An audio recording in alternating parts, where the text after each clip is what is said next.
Hello আমার সাকিবিয়ান ভাইরা বোনেরা, সকলে কেমন আছো? প্রথমেই কমেন্ট করে জানাও।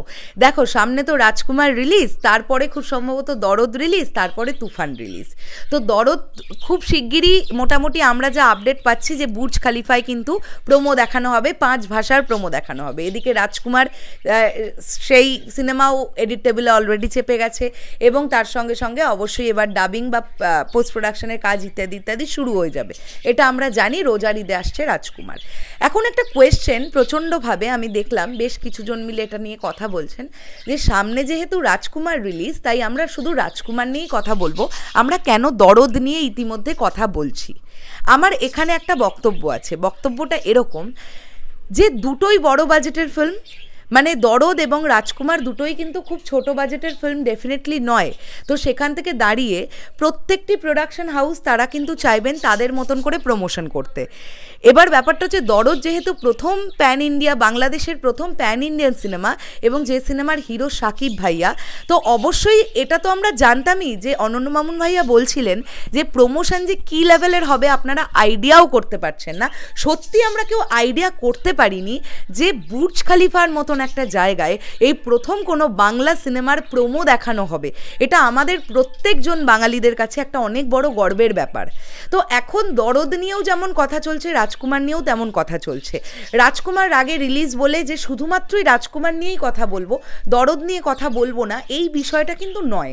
কেননা রাজকুমার রিলিজের পরে পরে হতে পারে দরদ রিলিজ করলো। কাজেই আমার মনে হয় দুটো সিনেমাকে নিয়েই ইকুয়ালি কথা বলতে হবে। আমাদের কাজ কি, যেমন আপডেট আসবে আমরা তেমন সেটাকে নিয়ে আলোচনা করতে পারবো, পরিষ্কার কথা, আমরা যারা কন্টেন্ট মেকাররা আছি। এখন ব্যাপারটা হচ্ছে, আমরা জানি যে এই মাসের শেষ থেকে রাজকুমারের প্রমোশন শুরু হয়ে যাবে। প্রথমে আসবে অ্যাকশন টিজার, তারপরে যেমনভাবে হিমেল আশরাফ ভাইয়া বলেছিলেন সবার শেষে সাকিব ভাইয়ার জন্মদিনের দিন অর্থাৎ 28শে মার্চ আসবে হচ্ছে রাজকুমার ছবির ট্রেলার।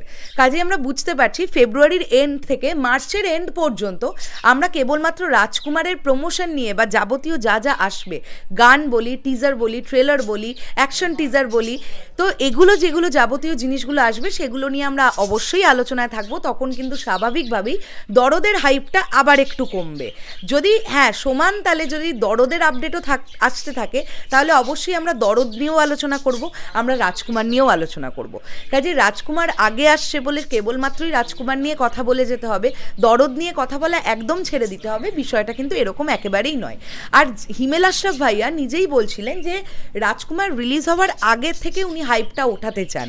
উনি তো এই কথাটা একটা ইন্টারভিউতে বলেওছেন যে এত আগে থেকে রাজকুমার নিয়ে যে কন্টেন্ট ক্রিয়েট হচ্ছে, এটা আমার কাছে মনে হয় না খুব একটা কার্যকরী বিষয় হবে। এটা হিমেল আশরাফ ভাইয়া বলেছেন। তো সেখান থেকে দাঁড়িয়ে আমি এটা তো মনে হয় আমার যে অ্যাটলিস্ট রিলিজের 10-15 দিন আগে থেকে ওনার ছবিটাকে নিয়ে কথা বললে অবশ্যই সেটা একটা পজিটিভ দিক হবে বলে আমার মনে হয়। এবং তার সঙ্গে সঙ্গে দরদ নিয়েও আমরা কথা বলবো, যদি আমরা দরদের আপডেট পেতে থাকি। আর যদি দেখি যে রাজকুমারের বিষয়বস্তুগুলো আসার পর থেকে দরদের জিনিসগুলো আসা আবার বন্ধ হয়ে গেল, বা আমরা আপডেট পেতে থাকছি না, বা অনন্য মামুন ভাই আমাদের কোনো আপডেট দিচ্ছেন না, তাহলে এমনি দরদ নিয়ে আবারও আলোচনা বন্ধ হবে। কেননা এটাই রুলস, যখন যে সিনেমার যেরকম আপডেট তখন সেই সিনেমাটা নিয়ে সেরকম আলোচনা হয়। আমি ভিডিও তৈরি করি, তাই আমি ভিডিওর কথা বলছি। যারা লেখালেখি করেন তারাও তো লেখালেখিটা সেটা দেখেই করবে যেটা তাদের চোখের সামনে আসবে। কাজেই যে ছবিটার প্রমোশন যখন যেমন হবে, সেই ছবিটা নিয়ে আলোচনা তখন তেমন হবে।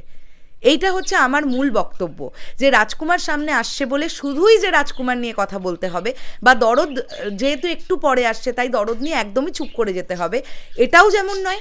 আবার রাজকুমার আসছে বলে রাজকুমার নিয়ে কথাই বলছি না, শুধুই দরদ নিয়ে কথা বলে যাচ্ছি, এটাও নয়। দুটো ইকুয়ালি ব্যালেন্স করতে হবে, এটা আমার মনে হয়। তোমাদের কি বক্তব্য পুরো বিষয়টাকে নিয়ে অবশ্যই কমেন্ট করে জানাতে পারো। শেষ করলাম ভিডিওটা, আসছি আবার খুব শিগগিরই। তাহলে এখনের জন্যে টাটা।